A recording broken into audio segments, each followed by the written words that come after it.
Okey-doke. It is January 10th, 2024. We're coming to you live from the Pacific Northwest of the United States of America. We're in Washington, Vancouver, Washington, right across the Columbia River from Portland, Oregon. It's like 30-something, 39 degrees. It's raining a little bit. But let's go ahead and start the show. Let's get Johnny Nerd Out, our host. You guys might know him as, I know him as Johnny. You guys probably know him as Mr. Nerd Out, but here's our host, Johnny Nerd Out. All right, what's going on, guys? Hopefully you guys can all hear us good today, tonight. Last week we had a little bit of audio issues. Hopefully we got that all taken care of. We got Shane in the main room with us. He got upgraded. He's out of the bathroom now. He's into the main room. Here I am. Yeah, no, this is very roomy. I don't have the bathroom behind me. He could spread his legs now, or arms, whatever. No, you're right. I'm sure I'm misspeaking all over. How's it going, Shane? How you doing? What's going on? We feeling good? Pretty good. Yeah, I'm looking forward to we're getting some weather maybe this week. Maybe a little bit of snow. We are. The diehards are going to be out riding this weekend. We're going to get a blizzard this weekend. So let's see how many e-bikes we see out there on the road, or just bikes even. Well, Walter Smith was already saying that he's that he rides in the snow. Well, he's a maniac. I've gotten to know Walter quite a little bit over the last couple months, and you get to know the maniacs in this stuff. I like maniacs, by the way. It reminds me when I used to commute to Portland and back, 15 miles each way, uphill both ways in the snow and the sleet.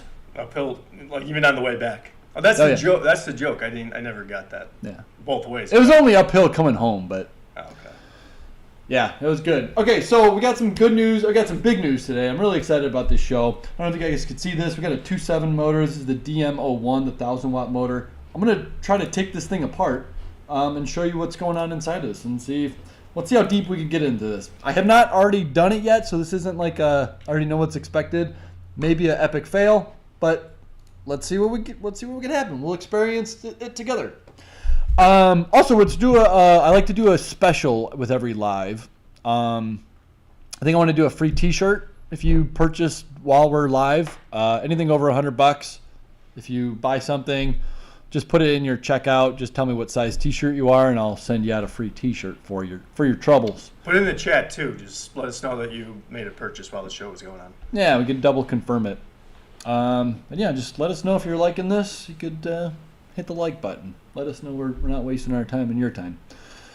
So yeah, we're going to be doing that. We're going to try taking some calls again. If you guys want to do a call in later, we're going to do that. If you got some burning questions, we'll do like a free consult pretty much. So that could be pretty cool. I think we got most of our audio issues taken care of. So if you guys could help us confirm that, that'd be pretty dope of you guys. Let's see, what else we're going to talk about. Shane's got some news. He's going to get us into some news, and we'll kick it off with that. And you guys feel free to chime in. Let us know your thoughts on this. We try to interact with you guys. We want this to be your show. So comment later on tonight. You could call us if you really want to be part of it. But in the meantime, Shane's going to say some things, and you guys should comment on it. Thanks for the introduction. Did you say the 2.7? You told them that we're doing the 2.7 yeah. later? Oh, cool. All right, yeah. Let me see what's in the news. I didn't see anything too exciting. That's the problem I was having here.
shit, battery news.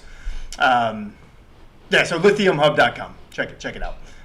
Otherwise, we have who is this? Ford. Ford's down about 36K for every electric vehicle sold last quarter. Oh man, it seems like Ford's been having major issues with that F-150. Like ever since they announced it, like however many years ago. I signed up to be. I was like, I want to get it. It's $39,000 starting price for 300 plus miles of range. It's like, yeah, sign me up. So I slapped down my $100 deposit, and it was like 2 years went by, and not a word. And I still think they're like barely trickling them out. But I got my deposit back after that because it was like, all right, Ford's just been having issues with everything. I put money down on a Maverick too, and after that it was still a year of nothing. And so I took my money back from that. But I'm happy with my old Volvo for now. Yeah. Hey guys, just to recap, I guess, and this is my fault. I didn't have the audio on. So just what I was saying, we were saying keep your batteries warm. John said to wrap it up in a blanket. If you keep your battery in the garage, if it's cold, wrap it in a blanket. Take care of your babies, your baby batteries. And then this website, lithiumhub.com, this cool information about battery stuff. And then we went over to Ford. This is when the audio came back, John. Is when we started talking about Ford. How long have we been out for? Just during the lithium. Just during the tipping your batteries out of the cold. Oh, okay. Yeah. We're good now. It will never happen again. You heard that, guys. Shane's on the ones and twos, guys. Give him a lot of credit, all right? Yeah, so I don't know what you heard with this Ford, but yeah, they've... That's the thing. And I skimmed the article, and a lot of the news that is coming up just in general is stuff like with these big corporations. So that's Ford lost 36,000. Honda's getting 18.4 billion to open up a electric vehicle and battery plant in Canada. So I mean that's good. I mean that's good news for the world of EV, but I mean that's it's kind of far from home a little bit. Chip shortage holds up Chinese EV sales in Europe. So it's like so many cars are going out. I guess there's not enough boats to.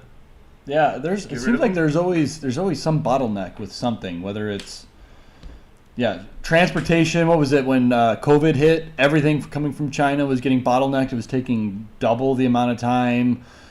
I mean, it's crazy. And now it's lithium production, whether it's lithium harvesting, lithium production, whether it's refining it into like a usable material, like into lithium cells, or it's the actual transportation. It just seems like there's always a bottleneck of some sort. And just Ford seems, I don't know if you guys heard that or not, but yeah, Ford's just been I feel like they've been having the worst of luck with their F-150 Lightning and their Maverick, both of which I put deposits down to get, and both of which I've taken my deposit back because it was like a crazy wait.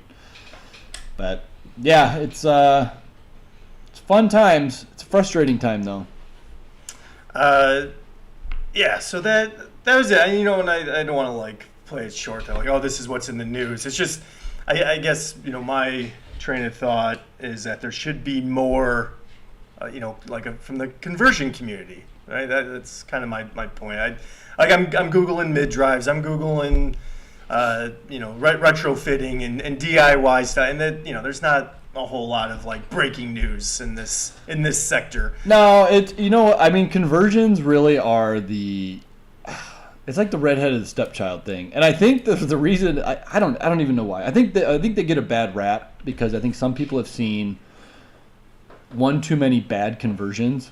And they just assume that they're all like that, or I don't know. I think that's what it is. They see it as, oh, this is a bad thing. But in my mind, it's always been rich dad, poor dad, where it's rich man, poor man. Sorry, I think I'm thinking of a book title.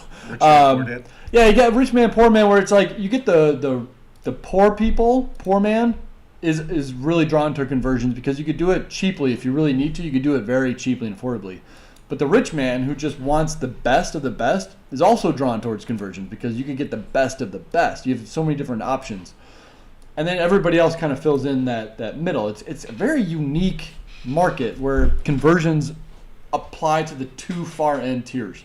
I do consultations all day. Shane does too. You get you get all walks of life. I do conversation with somebody who's like, man, I'm on Social Security. I'm getting this much amount a month. I don't want to get a mobility scooter. I don't want to get a wheelchair. I miss biking. I want to get back onto my bike. I don't have a car. I don't want to pay with the insurance and all that. I want the cheapest good bike. I help them. And then next I talk to somebody who's like, man, I'm retired. I just sold my business. Price is not give me the best thing. And I'm like, all right. And then you back to back, you have those conversations, and it's crazy.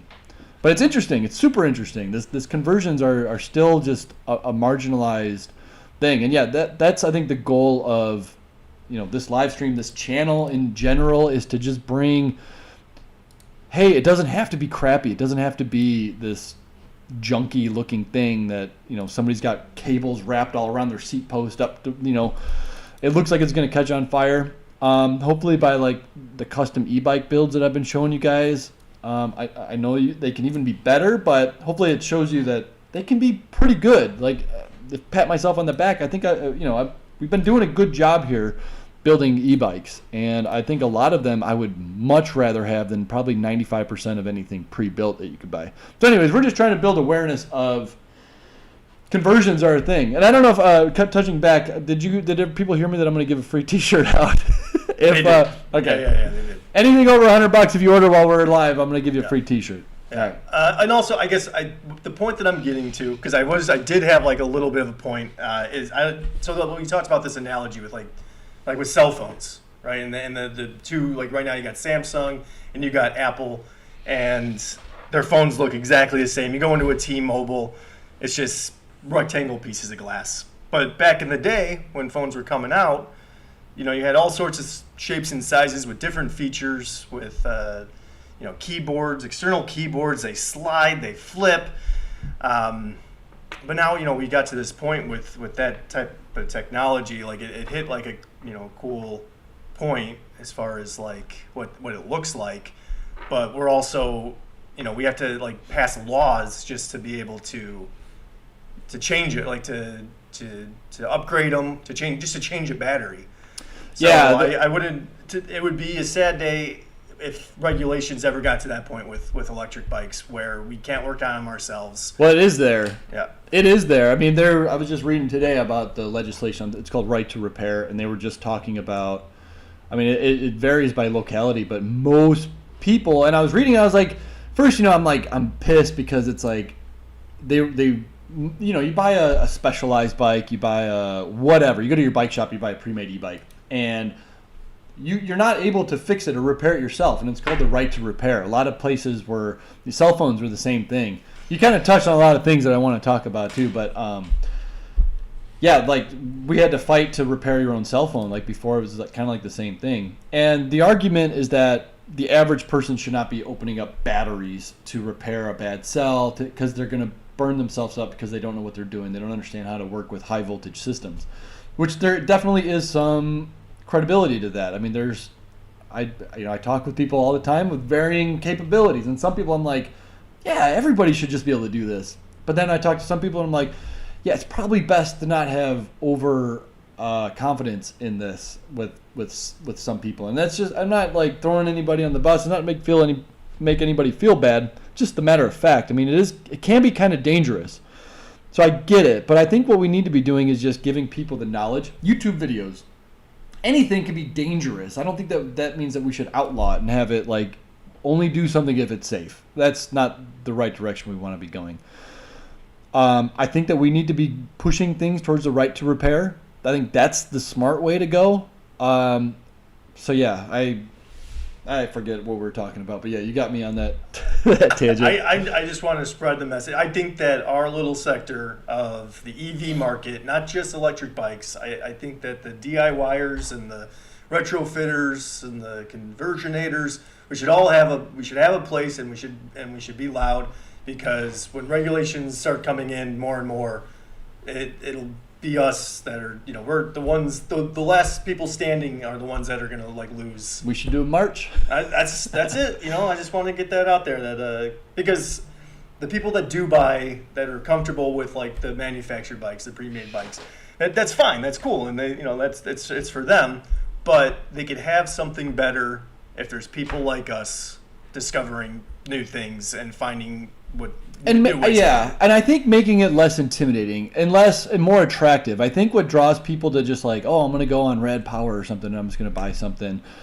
is because they think it's just gonna work. I think they like having that peace of mind of like, oh, it's gonna work, and if it doesn't work, I have somebody to go back to, which I think is kind of like a misnomer because I hear a lot of horror stories, and if you've seen my videos that I convert those types of bikes into pre-made because they know that they can call me, dude with the face, on the phone if they have any issues, and I'm going to support them. Not some dude who maybe just started last week in customer support who doesn't know what a controller is, doesn't even know how many voltage it is. Like, would you rather have that kind of support? Would you rather have a support with face on? I could drive that point home, but I think we need to make conversions just be more attractive, like physically look attractive and less intimidating. And maybe like if people don't want to get their hands dirty, go to your local bike conversion shop. Like there's some guy in his garage at least that will convert your bike for you. Hopefully, vet him out a little bit, but hopefully there's a guy that'll do a good job doing that. At the very least, at the very most, call us up and we'll ship you out a bike. All right, should we see what chat's talking about? Sure. You say Chad? Chat. Who's Chad? We can just call him Chad. Is Chad there? Just all the people in the chat is Chad. I just see Church of the Mid-Drive. I feel like sometimes I do feel like this is church. Sometimes we should. Well, a couple of people have talked about being converted. Like the play on words with. Yeah. So yeah, for sure.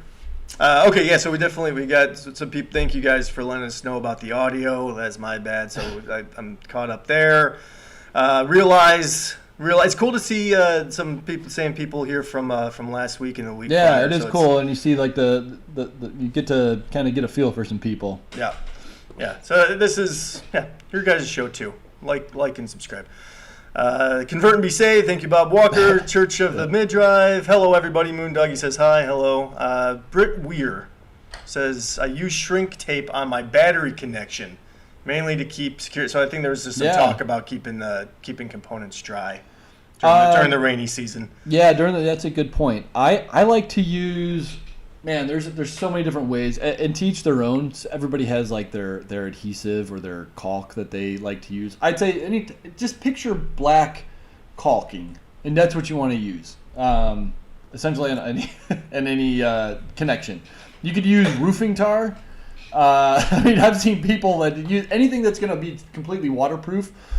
You could go crazy on it, or you could just kind of keep it basic. But yeah, any type of waterproof adhesive caulking type thing, you put on any type of connector where water could seep in. Heat shrink. There's adhesive heat shrink that you could also use on that connector. A lot of people probably want to be able to quick access it. So it's up to you on how deep you want to go on that. Deep it down, you want to go and make it water as close to waterproof as you could get. But yeah, that's the other good thing about going custom is you know exactly where those connectors are, and you know exactly the weak points. When the bikes are kind of buttoned up and you kind of have it there, they're not safe. They're still like water's going to get in there. You just can't access it. So it looks like it's secure, but it's not. So I'd rather know for sure that, hey, I live in Seattle or Portland. I'm gonna really reinforce these weak areas and just do as I say, not as I do. I have not reinforced my bike at all. I'm in Portland where it rains 8 months straight a year. I didn't reinforce any of my connections, and I'm fine. I probably got 10,000 miles on my bike on the Benno. Real quick, sorry, Jenna. Just while we're talking about weather, and I think because we lost audio earlier, guys, just make sure you get those batteries, keep them nice, get them out of the cold, wrap them up in a blanket or put them in the house. Just don't let your poor batteries be freezing out in the garage all. Yeah, and just to touch on that, sorry, we lost audio at the point we were talking about battery care, which is if you're going to be in the freezing cold, keep your batteries more charged. Try not to keep it at 100%, but more full than empty. Like if you're at 50%, maybe go up to like 60, 70% if it's going to get really cold, like under 30 degrees. And if it is going to be under 30 degrees, Go to Harbor Freight for $5. Get a moving blanket, wrap it up in there, keep that moisture off of it. That's going to keep it real nice. Good job. That's good. Okay, we're back up to speed. Now you guys didn't lose anything. Yeah. All right, let's see. Chasing Calabas. I like the name there. This is what he says. Hey, I'm going to be purchasing a kit from you soon. 1,000-watt BBS HD with 5225 amp hour Shark battery. I want to get the egg rider display to bump up the amps to 30 for my fat bike 20-inch wheels. Will I be fine? I think that you're going to be just fine, Calabas. Yeah, I mean the BBS HD, if you buy it from us, they come unlocked. They don't come locked to like 20 amps or anything like that. So just FYI, not many people know this, but 52-volt controllers come locked to 28 amps. The 48-volt controllers go to 30 amps, but there's compatibility issues a little bit with that. So generally, I always try to pair the batteries to the motor. So if you order a 48-volt battery from me, I try to pair it with a 48-volt motor and vice versa with a 52 to 52. Because that way you're going to have the most compatibility, least issues, most reliability, things like that. But yeah, unlocking it to the maximum, no problems at all. Those BBS HDs they're fine. Just make sure you're in the right gear. That's the thing. I mean, those BBS HDs can handle 50 amps without really melting. Unless if you start using the wrong gear, you're gonna be in trouble. I did see the one that caught me up that from Dave is talking about Grin motor. I do know what you're talking about. A lot of people always are trying to direct me whenever they're like, hub motors. Oh, what about Grin? That dude's I forget the guy's name. He is very bright. He invented the drain brain. Not the same guy as the Happy Meal guy. No, not the same guy. This is a e-bike motor company up in Canada. The Drain Brain, which I think turned into the Cycle Analyst, which he's a very good programmer for sure. I still of course, I still think mid-drives are by far superior. But you need to be an advanced rider to really take advantage of it. If you're not an advanced rider, hub motors are definitely the way to go. And I always recommend people, if you're going hub motor, check out ebikes.ca, check out Grin. They make great stuff. They make a lot of that stuff themselves. And they make a lot of cool adapters. We carry a lot of their stuff here, the double bobs, triple bobs. A lot of their products. They're very good at manufacturing. I think they have a good partnership with a good manufacturer. But yeah, hub motors aren't my gig, but if you are into hub motors, go with them. They make good hub motors. I've installed plenty of them on bikes. About what do you say, Veronia? What's the state park? Walter Smith's bringing up Veronia State Park. Have you been there? Vernonia? Vernonia? Is that how you say it? I haven't been there. Not to the state park. I've done the Vernonia Banks Trail. That's an awesome trail. That's in Oregon. That's it's like a good 30, 40, I think it might even be 60-mile ride of just beauty. It's great.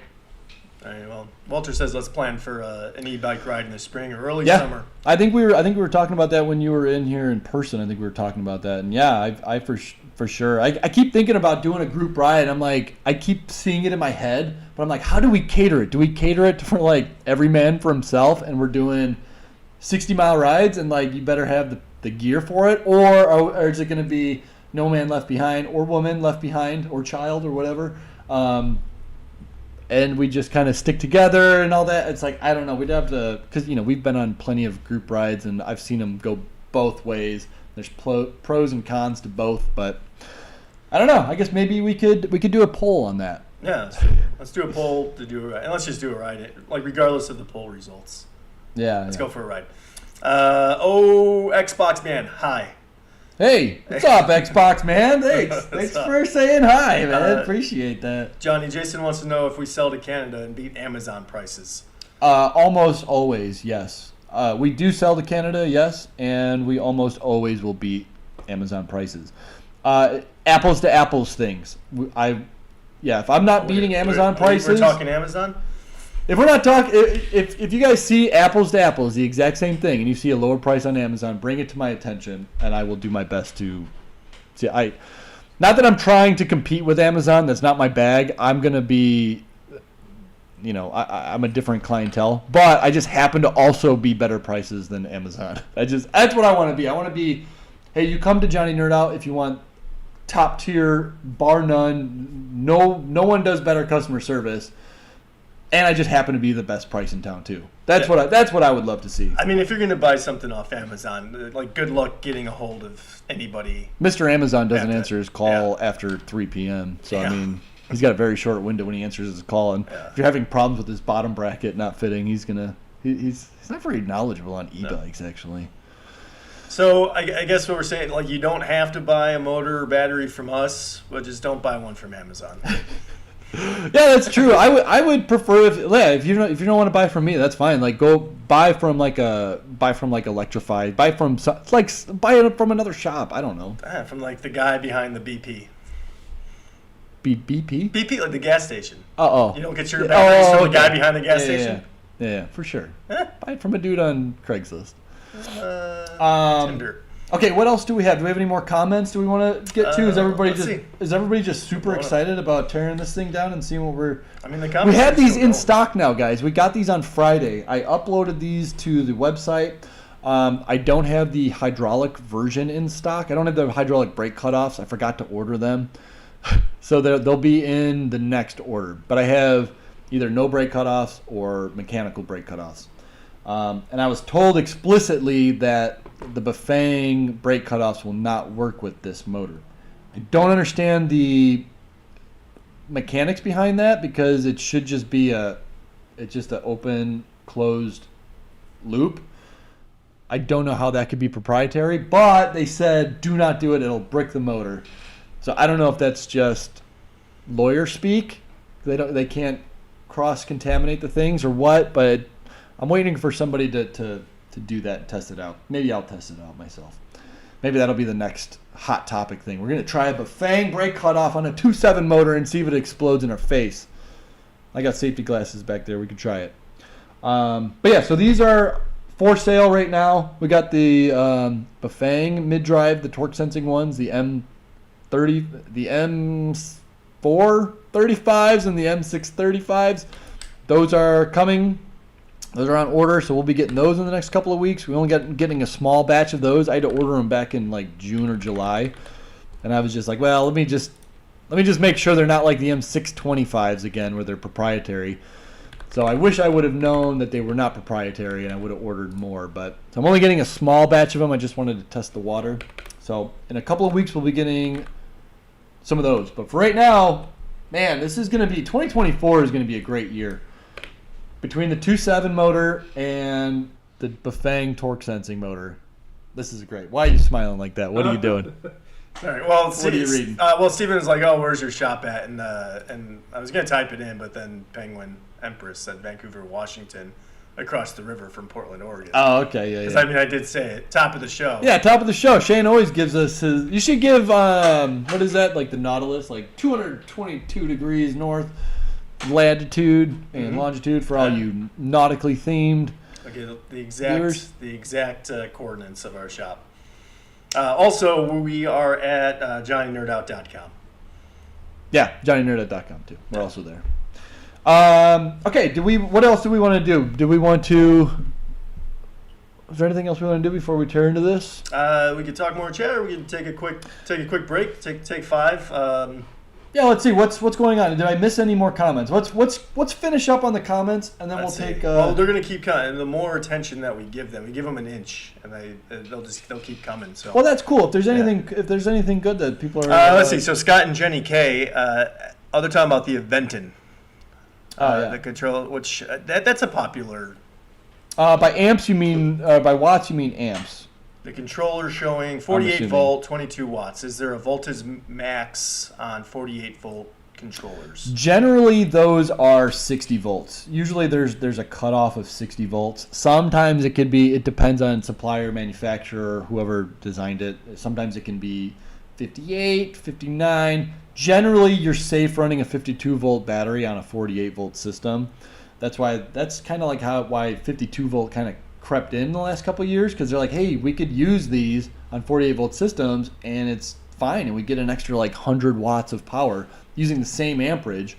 That's why you don't see like 36 volt batteries that also have like a 38 volt or a 40 volt version. It's 36, 48, 52, then it jumps up to 60, then up to 72. And then, there are higher voltage systems, but those are not for e-bikes. How much is the egg rider? It's like $100. It actually went up. It's 119 now. 119. It used to be like $100, but they've raised it a little bit. But if you're looking to purchase an egg rider, you can get one today, right now, while the show's going on, and then you'll get a free T-shirt. That's true. Yeah. So if you did want to get an egg rider, at the comments at checkout, just put in what size T-shirt you are. You get an egg rider and a T-shirt for $119. Where can you get that? Nowhere. Amazon's not going to give you that. Amazon's not going to do nothing. Yeah. I can give it an 8 T-shirts. You are paying for Johnny Nerd's knowledge and what is in the box. Johnny was just the type of business I was looking for. That's what's up, Britt. Yeah, what's up? Do you know Bicycle Works in Bethlehem, Pennsylvania? Yeah, I got their battery on my electric motorcycle. I was dealing with, what's his name, a couple years ago and working it out. We were talking about, before they kind of took off quite a bit in the last couple of years. They've done a lot of advertising. I get a lot of their advertisements now. I think that's probably my downfall, is that I never spent any money on advertising. I probably should have. I probably would have been a bigger company, but I don't know why I have a problem with advertising. But anyways, yes, I know Bicycle Motorworks. We were talking like a while ago about some sort of collaboration, but kind of fizzled out pretty quick, and we haven't really stayed in touch over the years. But yeah, they're good people. They make all their own battery packs in the USA.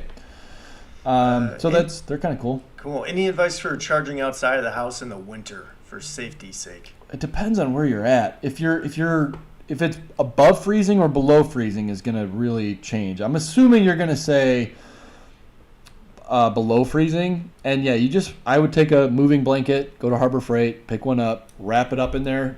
You want to keep that surface cold off of it, and just keep any moisture or anything from getting in there. Try to keep it as warm as possible, but yeah, just wrapping it up in a moving blanket, like double wrapping it, was gonna probably help. Maybe somebody's got some other better advice. Ivan wants to know what your thoughts of the 1200 watt truck run motor.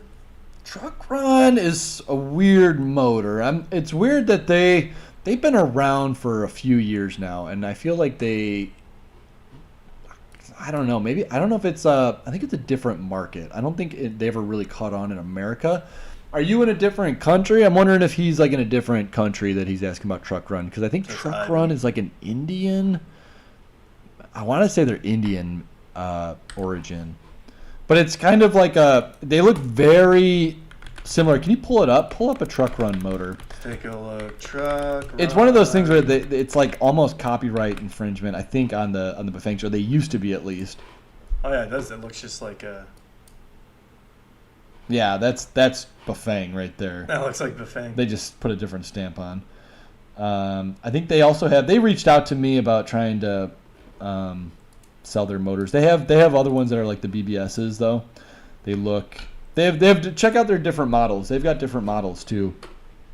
But it was like, it just seemed redundant, and I was like, I already have the Bafang. Why would I want to also carry the knockoff for almost pretty much the same price? Go up. You could go up and you could check out the e-bike middle motor.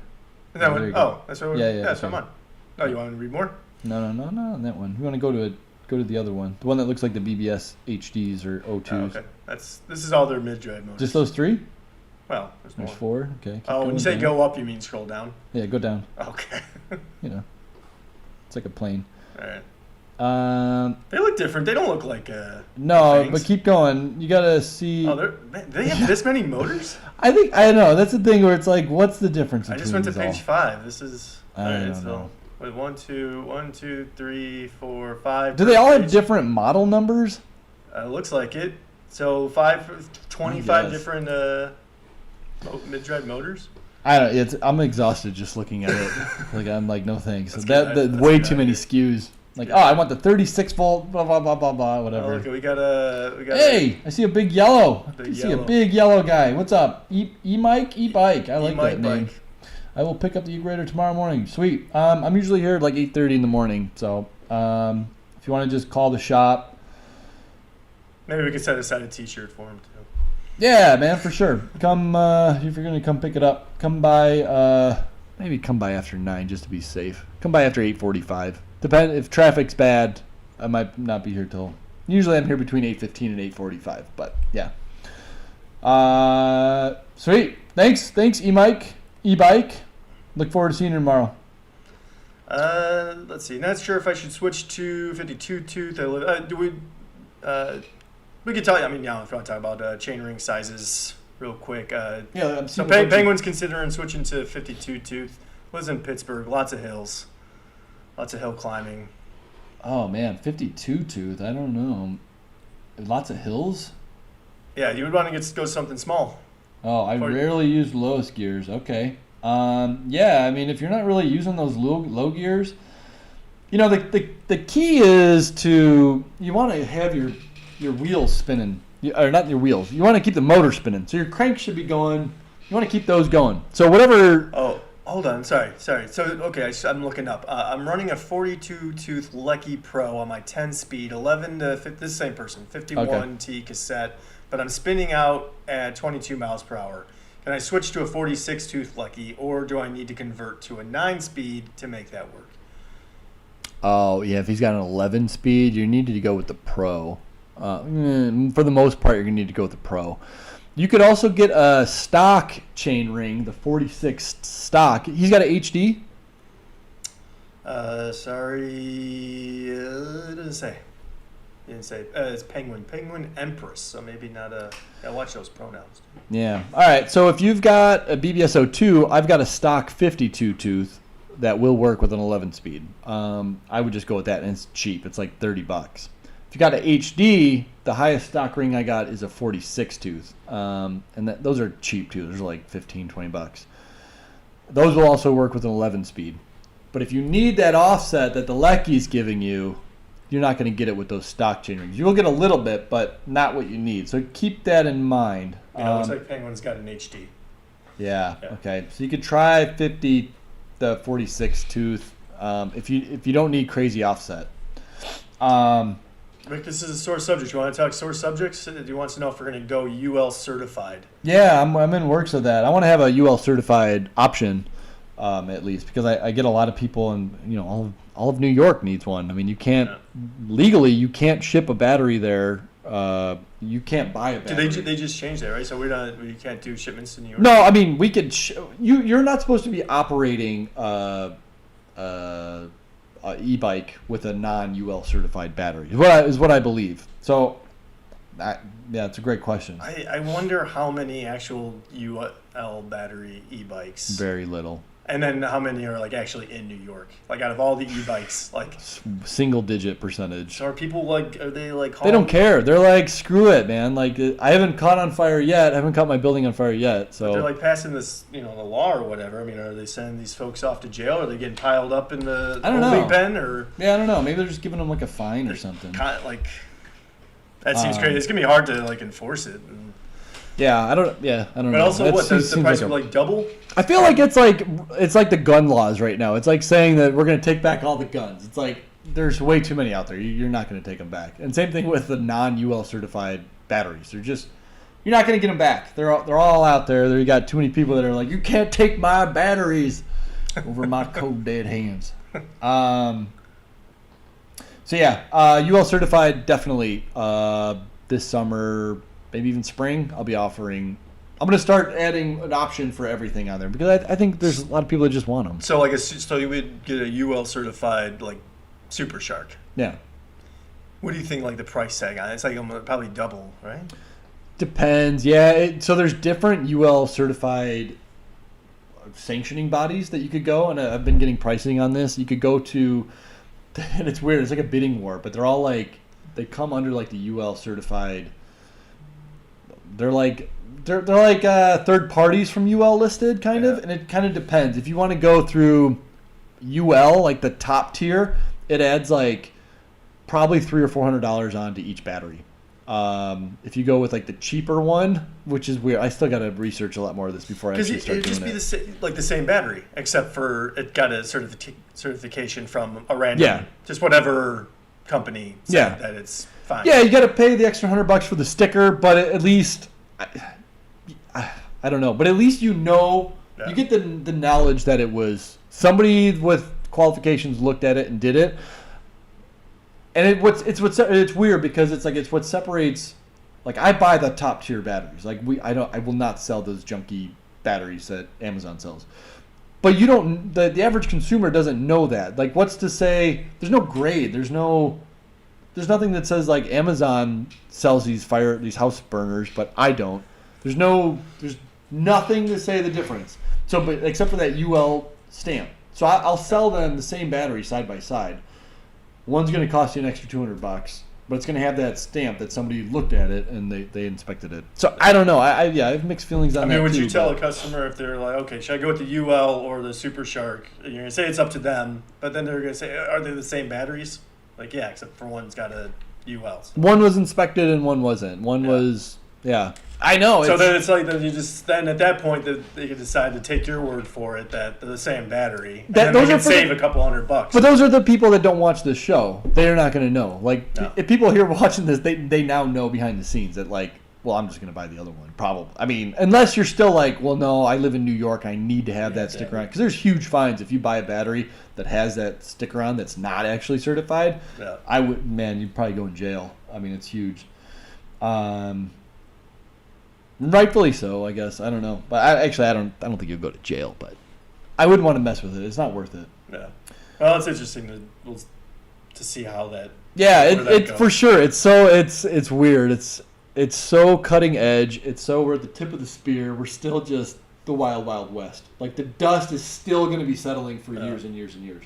And people are so far behind. I feel like it's the DIY people that are doing this stuff that get in, like the nerds. Like, we're in this stuff and we know all these things, but the average consumer is still 10 years behind us. Like, they're still just like, oh, I want to get that whatever so-and-so bike because it looks pretty, and they don't even know what motor is on it or what the stats mean. So, yeah, it's going to take a long time before people start knowing that type of stuff. For UL listed, is it a system thing too? Like, have both UL certified battery and motor? I think it's just batteries, right? It's not you don't get a UL sticker on the motors. You can, yeah. I mean, you could get a UL certification on anything. Yeah. Toothbrushes, UL certified. Oh, on motors, I feel like motors aren't causing problems. I mean, to me, that would be a waste of money. I wouldn't pay to get a UL certified motor, especially not like I'm picturing Bafang because I'm like their reliability is bar none. Like, they've really set the standard for reliability. Failure rate is 0.5%, maybe. I get maybe one out of every 200 motors that I sell maybe has like a slight issue, and it's usually something that I could easily fix.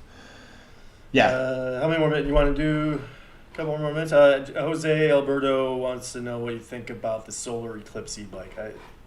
What is that? Pull it up. Is it worth looking at? Take a look here.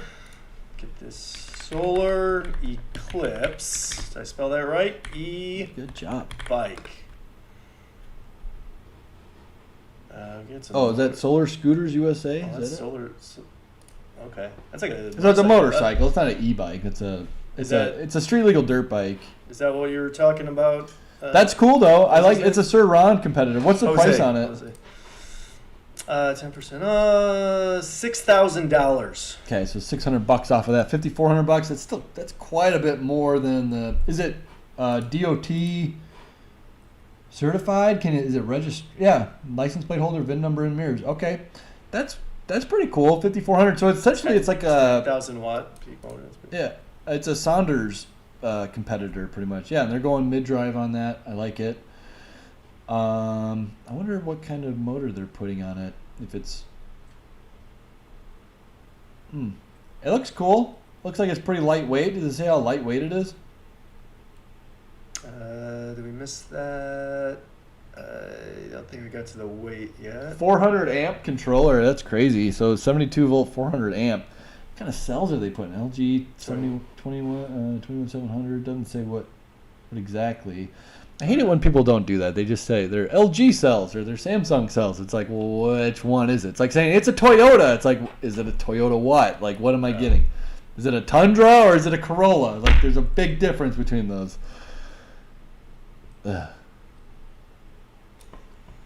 Inverted suspension forks. So, John, we were also just talking about how, like, kind of who we're putting up on our screen, right? And, like, is it important to us with the companies that, like we're saying, is... we're not endorsing this. We're just, somebody brought it up, cool. and we're just looking at it. I think it looks interesting. Yeah. It's a street legal Surron, which is cool because the Surrons, I think there's quite a bit of, those you could get for like $3,500. Sometimes 138 pounds. That's pretty cool. But yeah, the Surrons are cool, but they're strictly off-road, and you see people riding around on the street all the time on them, and it's essentially just like a little 150cc dirt bike.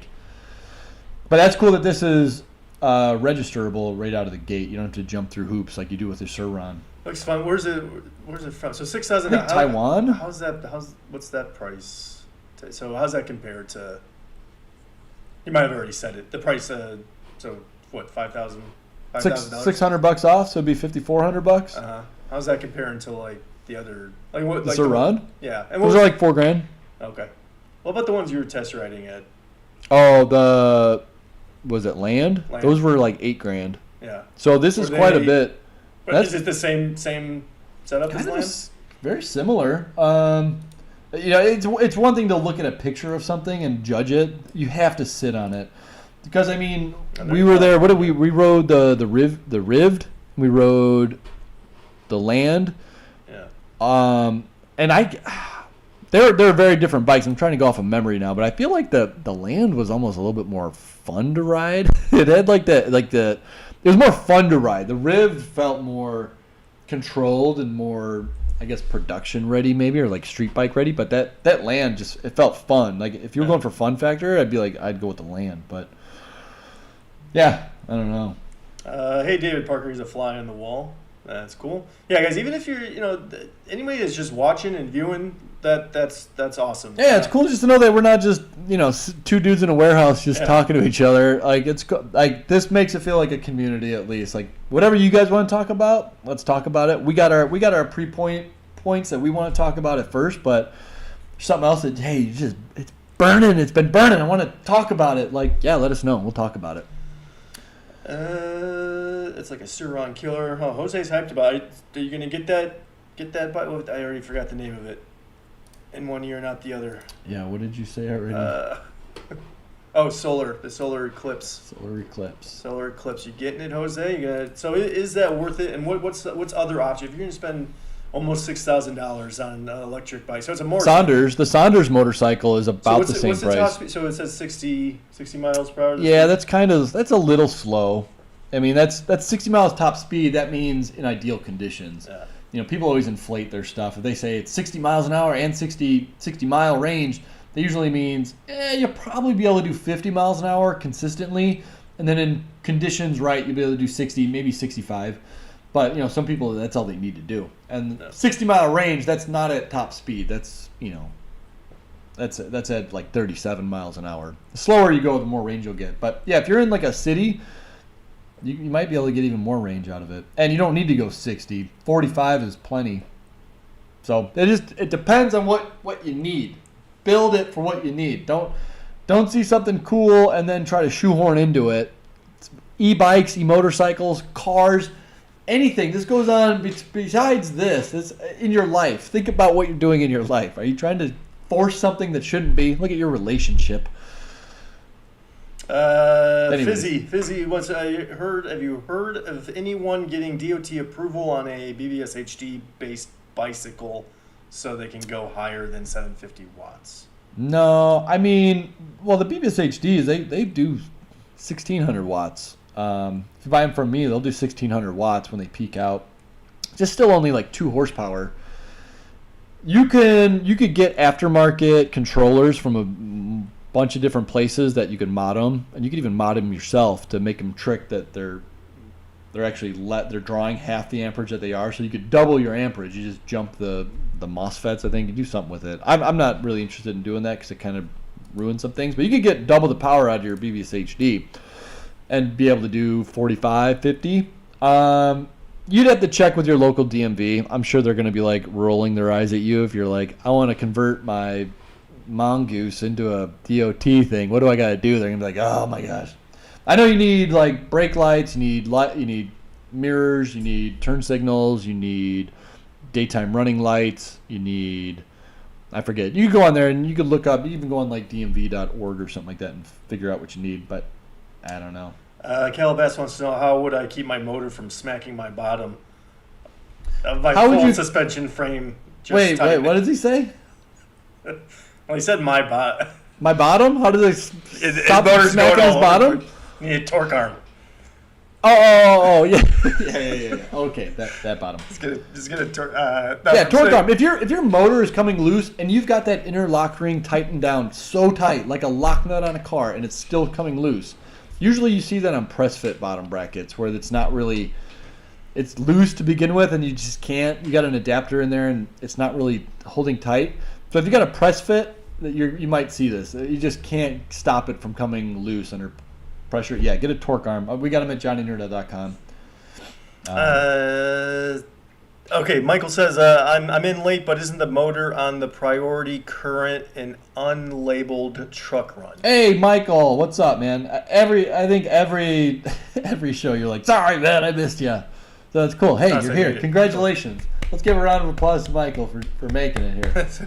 I don't know, actually. Pull up the priority. What are they putting on there? I could have swore they were just putting... What's called priority? Yeah, priority. They're the belt drive, the bikes that we were showing a couple weeks ago. Oh. I could have swore I was looking at them and I was like, I wanted to do it differently. I wanted to put a BBS HD or BBS 02 on there because I wasn't super thrilled with what they had, but I don't know. What are we looking for? We're looking for the bike, right? Yeah, look at their e-bikes. So if you go to prioritybicycle.com. Yeah. So I'm at their. I'll pull up their website right here. That was on purpose. Yeah. Well, no, I was getting ready to go to break here, so I wasn't expecting to switch back. But that's okay. So bicycles, models. Which one do we? Oh man. Let's just see what they got. Let's go to the top three. What's that new E Classic Plus Cruiser? What's that? Or current e-bike. I think that one's a cool one. Go to the current e-bike. Am I looking at something different? Where do you see? Oh, current e-bike. Yeah. Okay, all right. Yeah. Okay, let's see what they got here. Man, does it not say? If it doesn't say what type of motor it is, that's going to annoy me. That would be. Is it? No, that's just the hub. Yeah. Okay, go scroll down. Let's see if there's like a specs. 500 watt mid-drive motor. 140 newton meters of torque. I wonder if that's legit. All right, there should be a spec sheet. Spec sheet. Right there. Go Oh, up to you saw it? spec. Yeah, it's right at the top of the page, very top. Oh, specs. Yep.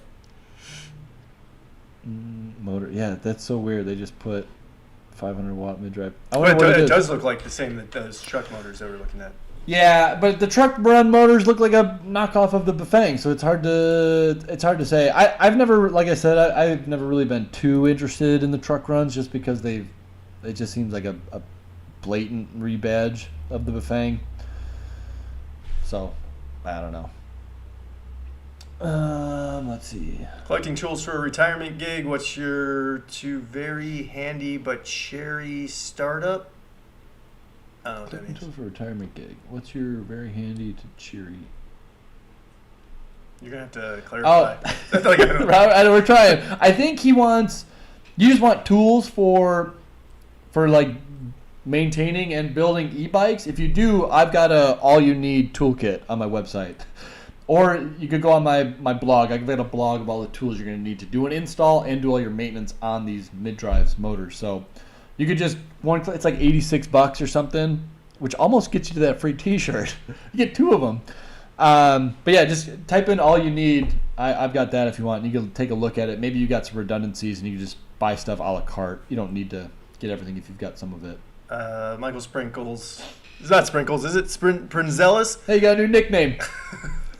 He's in New York City. The law restricts purchases, not riding, but public housing has banned non-UL e-bikes entirely. Yeah, I don't know. It's probably for the best. I don't know. It's like, a few bad eggs can ruin it for everybody. I don't know. All right. What do you think? Should we? All right, yeah, let's take a break. I feel like we caught up, right? Yeah. On comments for now. We'll take a little bit more in a little bit. I want to take this thing apart and let's see what it looks like. Let's see if I could, see if we could do it. Without further ado, Shane's going to take it away.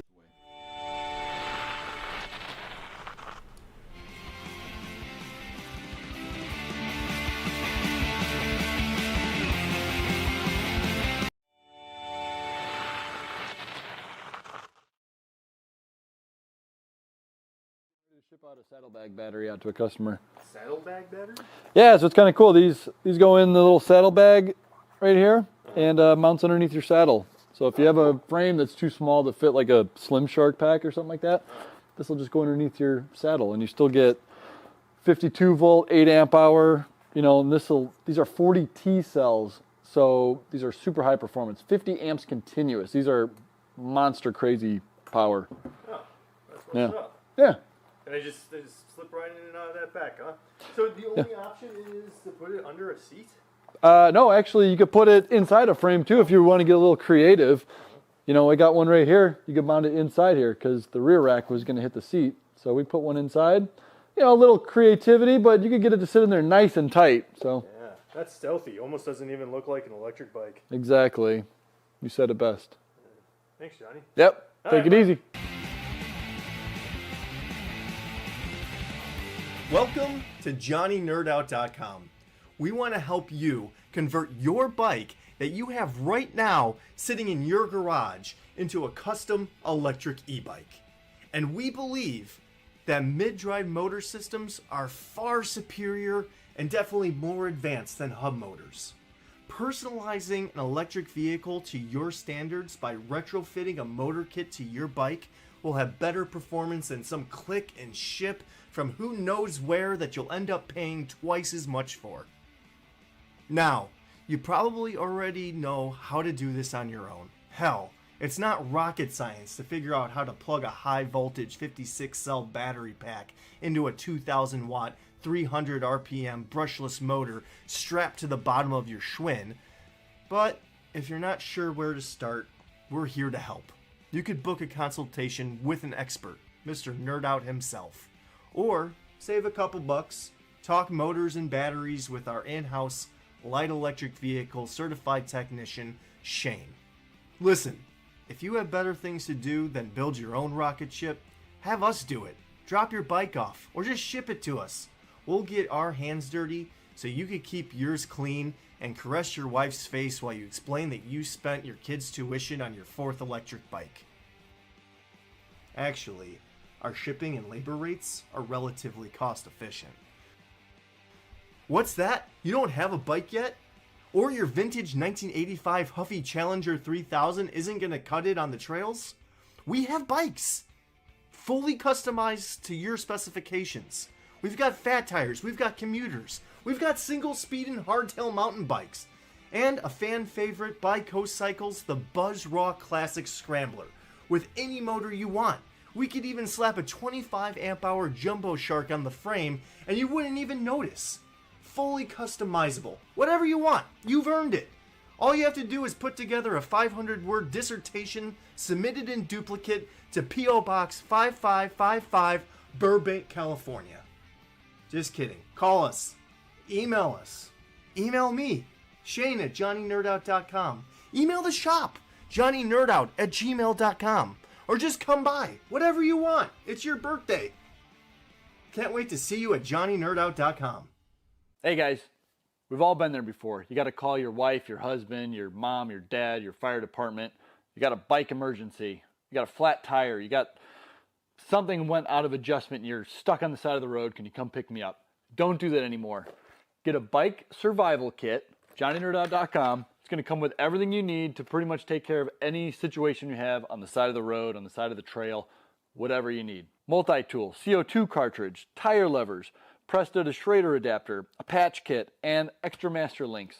All put together in a nice toe peak little bag. Sits underneath your saddle, out of the way, not waterproof, but water resistant. Go to JohnnyNerdOut.com, go in the search bar, type in survival. Thanks guys.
Hey, live? yeah, you're live right now. Okay.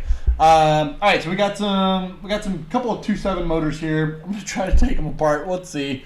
There's maybe another part 2 episode like how we had with the Bafang mid drive, but let's just see where we get. I put up a post earlier today that it was, and I've been getting some comments on it that I didn't phrase it correctly. Here, let me read it. It's, should taxpayers pay to get people onto e-bikes via rebates? It was my question for the Colorado, whether or not you support the Colorado rebate program. I got some comments saying that I didn't phrase it correctly, and Shane seems to agree with them that I phrased it as that I'm a hardcore right wing. What is it? What did you call me? Nut job? Yeah, that's how I come across as. No, I didn't say that. I'm just saying, like, the way that you phrase the question, you could tell that you might not be okay with. I was trying to just keep it as short as possible. I was like, all right, I want to phrase this so that you can't take it politically one way or the other. In my brain, my lizard brain, that's what I thought about. And then as soon as my first comment was, well, yeah, if you like phrase it that way, I'm like, all right, I messed that one up. I don't know how to phrase it, but I wasn't trying to put political leanings on it. I should post another question with, the other way, with like a leaning on it the other way, and see what we get, and then mix the two together. How can we? Here, I'll put it right now. Start a poll. How do we phrase it? Do you like rebates from government funding? Well, no, because that's like it's not just like, do you believe in the government should be paying for us? Like, do you like rebates from taxpayer funding? It's about the e-bikes, and I guess it's going to be a hard line whether or not you believe in government. If you want the government to be in, I guess there's no way to unpolitically ask that. So maybe I was doomed from the beginning, because you're either going to be, I'm sick of the government reaching into my pockets for more, or you're going to be like, the government is here, we need the government to help us, and it's to help us all, and you're either going to be in one camp or the other. So maybe there is no way to ask that unbiasedly. So I'll try again later. Until then, just know I'm not, I don't know, I don't feel like I'm too far either way, but I don't think you owe anybody an explanation. You don't need to. Yeah, I don't want an explanation to anybody. Stay out of my room. Okay, that being said, should we try to, if you got comments, I'm going to start just cracking one of these open. This is the DM02. This is the 500 watt motor. I just wanted to kind of show you the difference between these two also. So they are a little bit different design. This is the 01. This is the 1,000 watt motor. It's round. The 02 is a little bit more oval in shape. I'm assuming this is going to be the controller. And looks like the controller on this one is quite a bit bigger. I don't know if you can see that. This is super thick. Whereas this thing, man, this thing looks microscopic. But hopefully we can pull this out and let's see what it looks like. I'm going to start with the 01. Looks like these are 3s.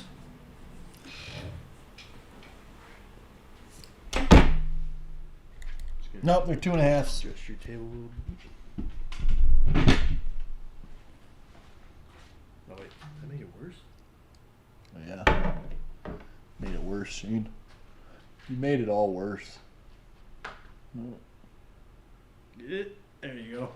That's the one. All right, Benji22 says, when will review come out on the M635? We're working on getting that on a bike. Yeah, that'll probably be here next week, maybe. I'll try to get one on a bike. Sorry about my hand. These are what e-bike mechanics' hands look like. They're cute. They're very... They should be bandaged up, too, at all times. Should always be a bandage on your hands if you call yourself a true... No, it's just a little cover plate. Doesn't actually... Nothing actually in there. That's kind of weird. You can put your weed in there. So the 635 that we got, that was like a prototype too, right? So there's still... I think that's pretty much done though. I don't think that They're good news announcement. Yeah, I don't see there being too much. I'm gonna go get a little flathead screwdriver. Is anybody saying anything? No, everyone's just relaxing, drinking their tea. Okay, nice. Let's see. Usually you gotta. Some of you guys see this. There's a little bit of epoxy. This is pretty standard. Usually you gotta just pull this out. But let's see. I'm wondering if maybe I need to be taking these off too to kind of see what's what. These were not on very tight. I wonder if these are actually also prototype versions. I wonder if these are all the same screws. They are. Good. So you said that's the DM02? Yeah, this is the 500 watt version. 500.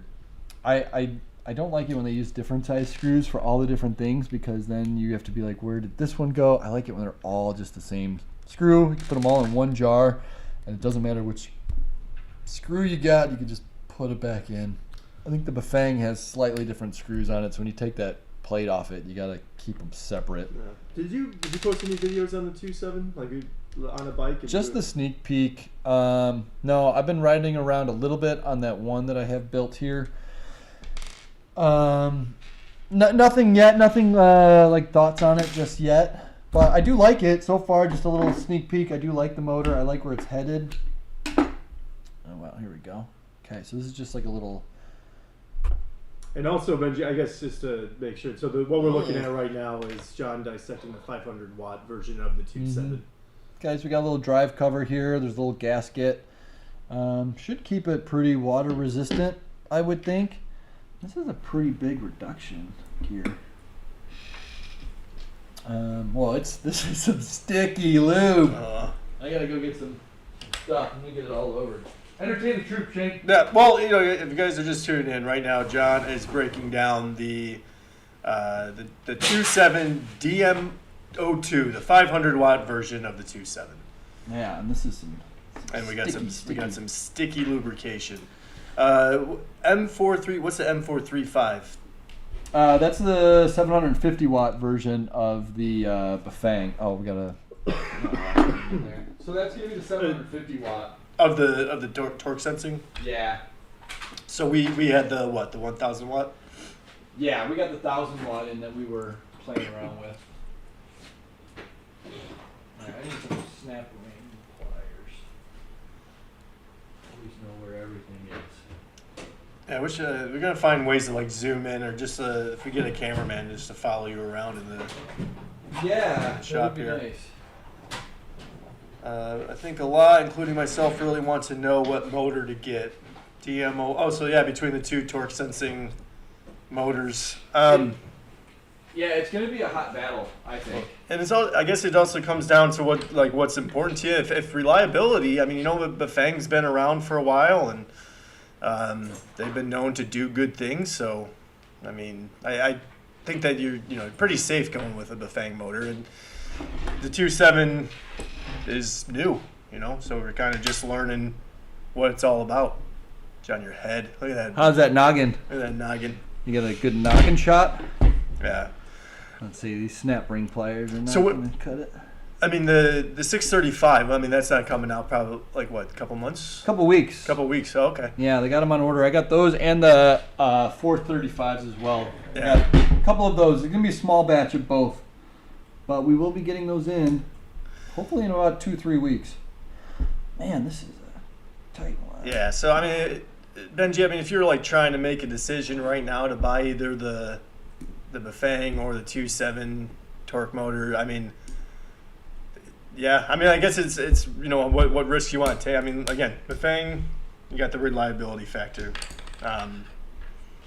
But the 2.7, I guess, I don't know, you have that opportunity to maybe you fiddle around with it a little bit. So if things go wrong, you might be kind of the guinea pig. The first people get are the guinea pigs of it, kind of finding out what needs to be fixed. Yeah, and the one thing I like about 2.7 as a company is that I've been in direct contact with them. Their spokesperson, at least, their customer service rep for sales, and they seem like they're They seem like they're a really legit company. At least that's my first impression. There's some companies you get where you just immediately just turned off by. I'm not going to name companies. If you guys have had consultations with me, you know what companies that I don't like and I don't recommend. But yeah, there's some companies, and I just think that the ToSeven, man, there's like a snap ring in here that is just. If you guys ever had to deal with snap rings, they can suck. So hopefully we'll get this done before the end of the show, before everyone's got to go to sleep. Well, I think it's cool watching you fumble around with it because it kind of shows the and this is the first time. Yeah. I've never been into this motor before. This isn't like a rehearse thing. Well, and also, you're a professional doing it, right? Yeah. So it's like, imagine like if you had to work on this as a, if you're not opening up motors every day. You got a little fumbling around. Yeah, there's nothing to be ashamed of. We're all gonna have egg on our face. Let's see, how does this come off? I should have had a schematic of this brought up though, probably. But I'm going in. Yeah, they do support 60-volt batteries. Yeah. Where would you get a 60-volt battery? That's a great question. I don't know, but I would love to start carrying 60-volt batteries. Just because I think they charge up to like 68 or 69 volts. So yeah, if you really wanted to get like the absolute maximum out of your motor, go 60 volts. So I think I'm gonna probably, because of these motors, I want to start carrying just the ToSeven. What about Bafang? The ToSevens. Bafangs are gonna be 52 volt only. So is there a benefit? So like, because when you say 52 volt, that's like that's nominal. Yeah. So really, it's up to 58 volts. So that's almost 60 anyway. So I mean, is there a benefit? So when they say up to 60 volts, is it? So it's up to 70 volts. This will take up to 70 volts. Up to 70 volts. So that's like the hard fast rule. They're talking 70 volts. Yeah. So you could run a 60 volt, 52 volt battery is only going to 58 volts really. So you got 12 more volts that you could do. If you got a 60 volt battery, I have to look at the chart exactly off the top of my head. I want to say, I think it's right up there, but I think it's probably around 68 volts. I want to say fully charged. So yeah, I'm curious to see. 68 times 30, that's over 2,000 watts.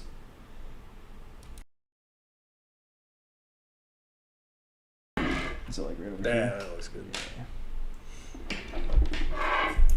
Okay, I'm turning the motor over. I'm gonna try to see if I can get to the motor stator. Should have weighed this one. We weighed the 1,000 watt. That was 13.4 pounds. Yeah. Well, I guess that's with the chainring on there, right? Yeah, with the chainring, 13.4 pounds, and the BBS HD was 12.8 without a chainring. Yeah. So whatever a chainring weighs, pretty similar. The ToSeven's gonna be a little bit heavier, which heavy is not always bad. It usually means reliability. Have we seen like with the photons, people are like, oh, it's so lightweight, but it's like lightweight can sometimes mean very fragile. We've learned. Yeah. The M630. So like these numbers are like still kind of new. I know. There's the HD and the O2 and those are called like I always get those mixed up too. It's like the 325. I got the 520. I've got and it's like. All right, so you got the torque sensing ultra. So what's the 630? I guess we could just pull up the Fang's website here too.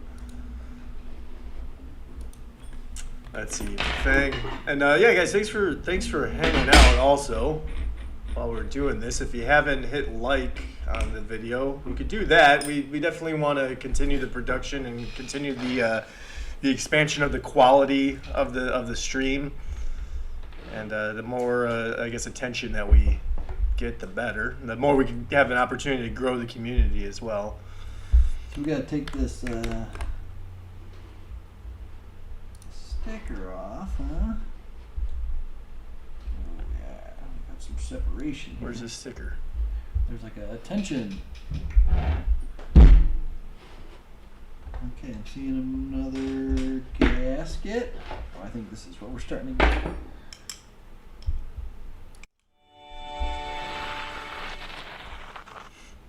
All right, so here's our here's all of the Fang's motors.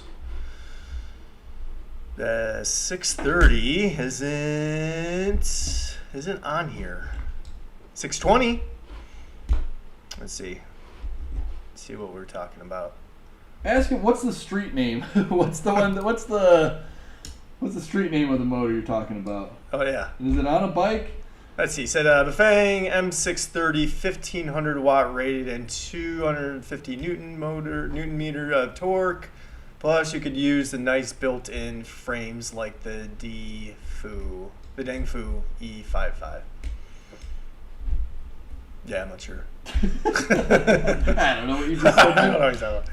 Dengfu 55. What do you know about the Dengfu? Yeah. Huh? Do you? Oh, let me. I think it's. I'm gonna pop this up here. I'm gonna just throw this number on the screen. If you guys want to call, we'd be happy to have you talk. If you want to jump in. Yeah, you want to try it out? Who wants to be our first dummy? Our first test dummy? So if you want to, if chatting's not your cup of tea and you want to talk live, feel free to call and we'll talk to you. Whatever. Yeah.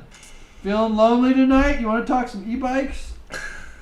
Dude, that sounds like a 900 number. We just went 900. No, this is a 503. This is not toll free. You're paying for this call.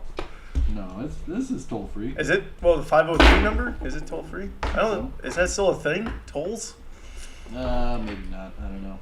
I'm just trying to break off this. What I'm trying to do is break off the adhesive. It's the waterproofing adhesive that come on pretty much all motors.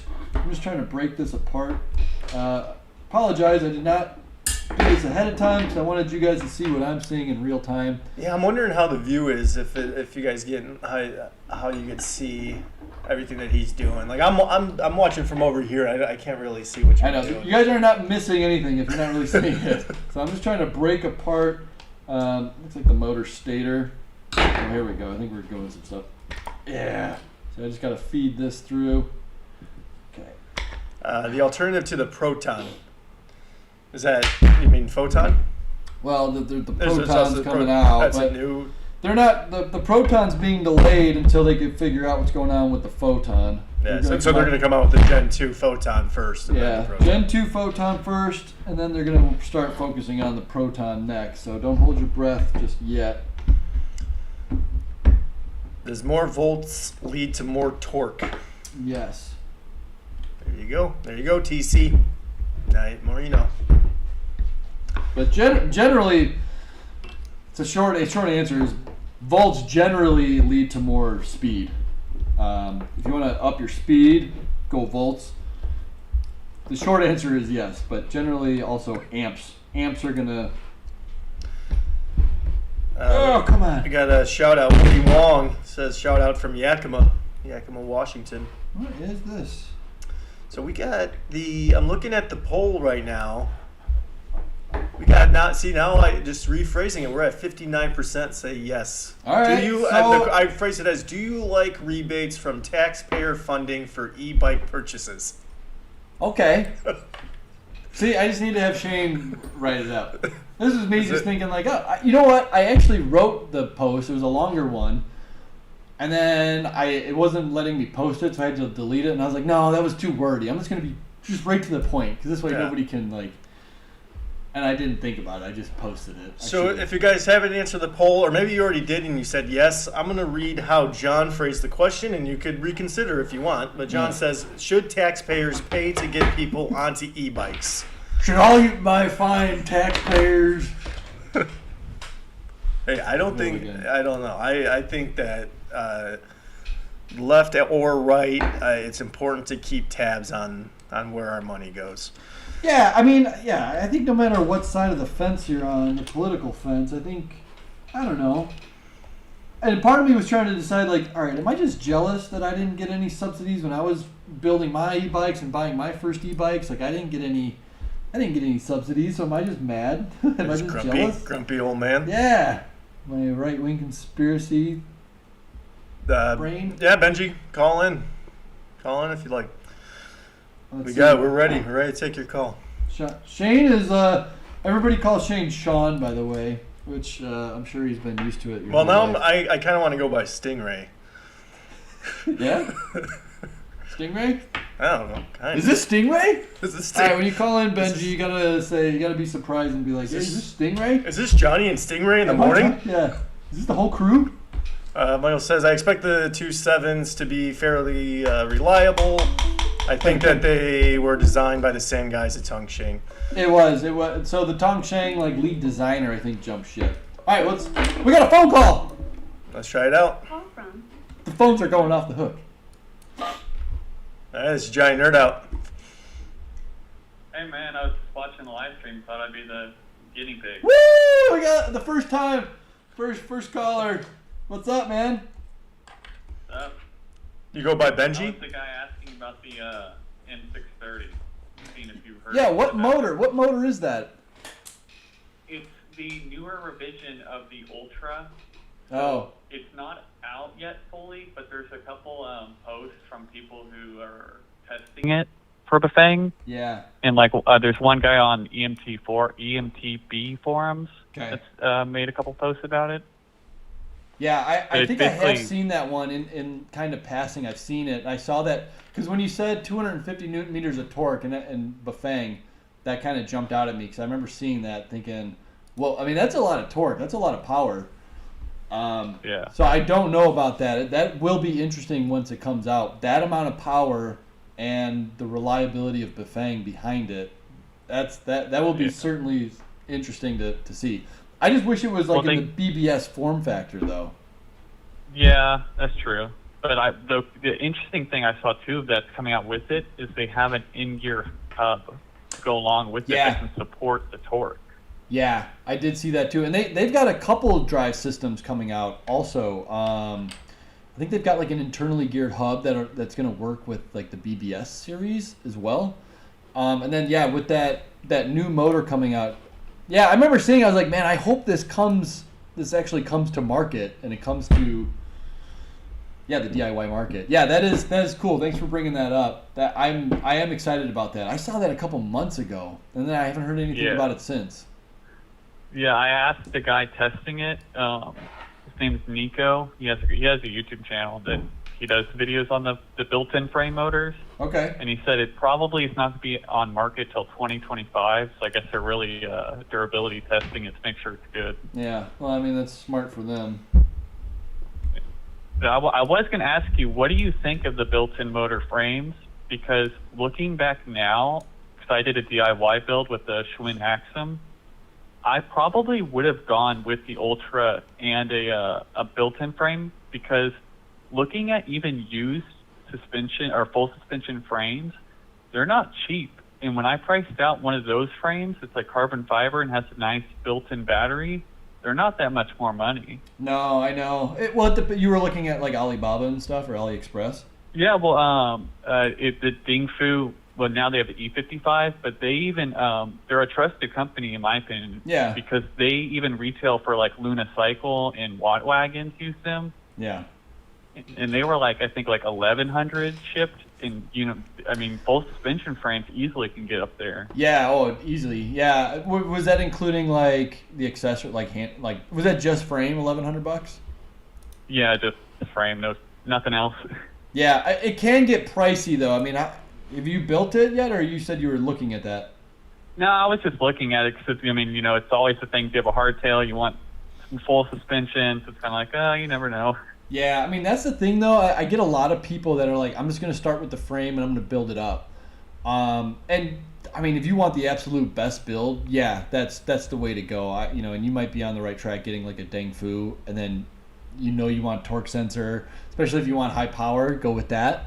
But I think a lot of people don't realize how much, if you're trying to go for a budget build, do not go for a frame-up build because you're going to be spending a lot on either getting wheels built or you could cheap out on getting some pre-made wheels built, but I probably wouldn't recommend that. If you're putting $3,000 into an e-bike, you don't want to put $80 wheels on it. So you're going to be spending a lot of money on the wheels, and just all the components do add up pretty quick, just like the group sets, handlebars. I'm looking at a bike. All those things add up, and you're probably going to easily double the price of the frame. You're looking at, depending on the caliber of quality, you could probably cheap out and do it for about $300 maybe even a little bit less, like wheels, a decent group set if you went Shimano, Olivia or something like that, decent. But yeah, man, you could probably easily spend another $1,500 even on the wheels and stuff like that. Yeah, it could get pricey quick. Yeah. But yeah, no, those are all good points, man. I appreciate that. If you end up getting one of those, I just had somebody come into the shop and he was telling me about it, and I forget. I always mean to write stuff down so I could pass it along to people. They're like, "This frame is legit." I took a chance on it. It was like $1,100 delivered. It took 3 months, but I got it, and it's totally legit. He's like, "You got to tell everybody about it." And I'm like, "Oh yeah, I totally will." And then I promptly did not write it down and promptly forgot, but. Yeah, I need to have like a blog post. If you're a super go-getter, you should go on the blog post and write down exactly the link to what you found. Because I know there's probably at least 15 to 20 guys out here that are going down that same rabbit hole that you are. And all the work that you do that you can just pass on to save people trouble. Yeah. But anyways, no. Well, I will say then, didn't mean to cut you off, but No. I will say that for anyone that is interested, the EMTB forums has a lot of information on it, and there is a YouTuber called Nico Da Vinci or Da Vinci. I don't know how to say his exact last name, but he's got a lot of good information and a lot of good videos about those frames. That's why I learned about them. Sweet. Well, what was the forums that you mentioned? EMTB forums. And if you type that and then put M630 afterwards into like Google, you'll probably find his post because he's the guy that's currently testing them or testing one. But he can't. I guess he's under an NDA or something. So I asked him more about it, and he was like, "I can't talk about it." Got it.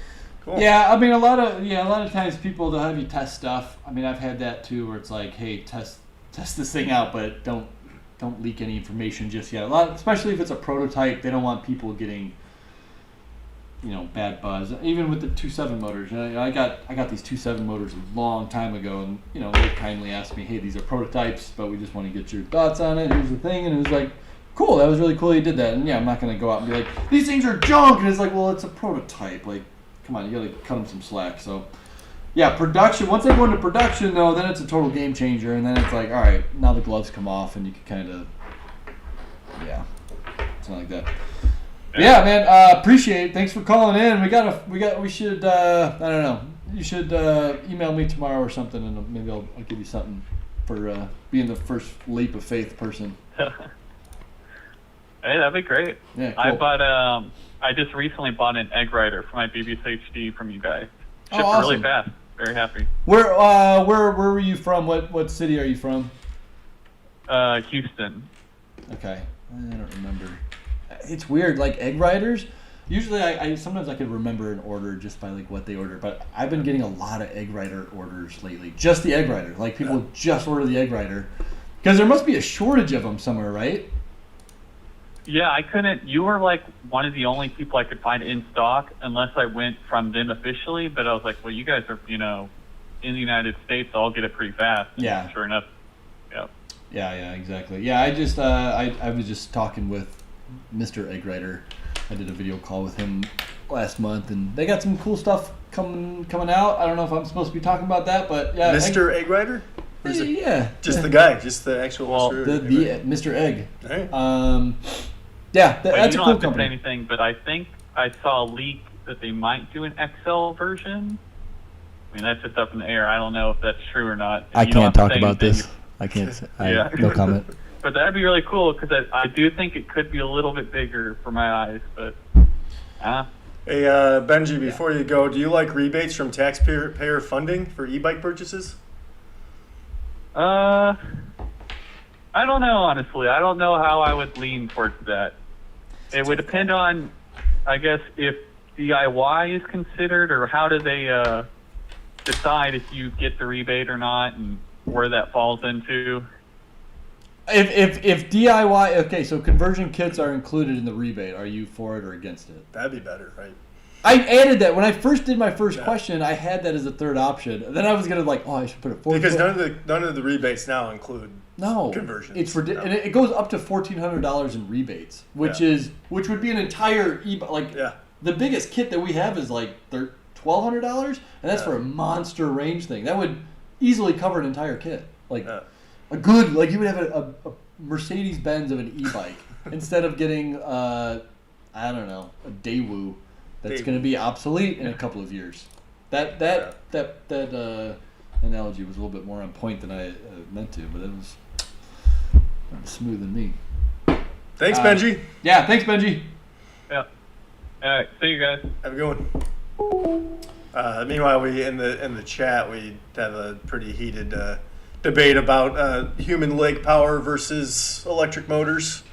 Okay, what's well, Mark says up to now we could honestly say that no legal e-bike generates the power of one human leg. I'm getting a little concerned about some new motors.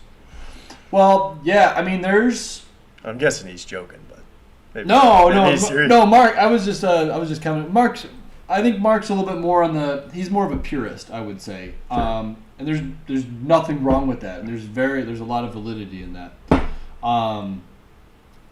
It's weird. I keep thinking about this idea for a topic on when does an e-bike no longer become an e-bike. If you want to put them on hold, we could take another call here in a second. Just hang tight real quick. All right, we can answer it, I guess. And I'm just gonna keep talking though, if you don't mind, and then I'm gonna say hi in a second. But yeah, when does an e-bike a motorcycle? You know, there's a fine line between that, and a lot of that line is getting blurred. And I know sometimes my imagination goes wild with it, where it's like, someone's gonna get hurt or killed, or someone's gonna cause something, and all this is gonna go away because one person is an idiot and treated an e-bike like a motorcycle, or vice versa, treated a motorcycle like it was a bicycle. So, did they hang up? Was that the sound of hanging up? No, I think it's just. We got another call. Okay. Right now we have two. All right, well, what's going on? We got a call. Here, let me see who this is. Okay. Thanks for calling Johnny Nerd Out. This is Shane. Who's calling? Hey, this is Woody Wong. I'm calling from Yakima. Oh, hey, Woody. Hey, Woody Long. You got Johnny on the line. Hey, what's going on, Woody? Call from. Sorry, I'm new with the call switch. All right, so Woody, you're still there? Yeah, I'm still here. Okay. Hey, what's going on? Hey, first of all, I want to thank you for all your awesome videos. I've kind of vegged out and watched through the playlist and watched you climbing up the grassy hill and zooming across the parking lot. And I think just having that really convinced me that I needed to get a mid-drive. Yeah, I mean it really is night and day between like a proper mid drive over a hub motor. I mean it's night and day. It really is. You get into the comment section with people and it's like, no, hub motors, and I'm like, I don't know how to convince you of this. I'm just gonna show you. So yeah, thank you. I'm glad that it worked. When I first was considering doing the conversion thing, that's where I was looking at is the hub motors, because that's where I was seeing kind of pushed everywhere. Yeah. But after I saw the difference between you climbing hills on something that was going through good gearing compared to otherwise, I was all in on that. And I went with the TSD Z2B and flashed it with open source firmware myself. Yeah. I'm about 1,000 miles in on that, and my TSD Z2B is starting to click really bad, like making this really horrendous click sound. It just happened in the middle of my last ride. And I'm only about $260 into that thing. I think that's from China direct. So for me, I'm kind of like, I'm kind of thinking about ripping it open and seeing if I can get it to be fixed. Yeah. However, another thing I'm thinking about is just upgrading to something a little better, because I'm using this thing. Like I said, I got well over 1,000 miles on it in about 8 months. That's not much though. 1,000 miles. I get that question a lot. Is like, how long should these things last? And it's like, honestly, like a Bafang or anything really could last forever. It's just you replace one small part at a time. And I bet you if you opened up that Tongcheng, I carry the motor guts. If you just want to replace the motor guts, I don't know how much they are. They might be like $80, $90 or something like that. It's up to you whether or not it's worth it. You said you got that for $260? Yeah, $260 on That's their 11/11 sale. Singles Day, yeah. Yeah, that's like, I think it's like a Chinese, like part of their culture. They have an 11/11 Black Friday sale that's really awesome. But yeah, I'm another option. Like, I'm going to rip it open, I think, and give it a try. But if I don't, what are my other options? I was thinking about going with the CYC Photon until I saw some of your videos about it, where you had been experiencing reliability issues from the retail end of it. Yeah. So I'm looking like, what are some of my options right now? And I got to have torque sensing for trail riding. I feel like that's a must for me. Torque sensing right now, like, you know, if you were my brother and you came to me and you're like, hey, what should I get? I really want torque sensing. I'd probably say go with the Bafang because of the reliability. Their name behind it is just, it seems like it's really good. But this 2.7, I mean, these are like the two hot kids. The two hot kids? That's not. You can't the two, say that. I can't see that. I know. The two, I don't know. What am I trying to say? The new kids on the block, but they're like the new like hot... the Backstreet Boys. Yeah, I guess. They're exciting. They're, these are going to be two exciting motors to be looking at. Kind of depends on what you're looking for. Both of them are going to be lacking accessories, I think, at least out of the get-go. So that's kind of a bummer. The Tongsheng right now is like the only thing, and you've got it. I don't know. I would probably say we're going to be getting that Bafang here in about 2 weeks or so. There's a Bafang with torque sensing coming out. Yeah, I'm kind of out of the loop. Yeah, the M635 and the M435. It's a 750 watt and 1,000 watt version. So they're going to be a little bit pricey, but still way less than the Photon. The Photon is nice because it's got really cool software and the tech is really good.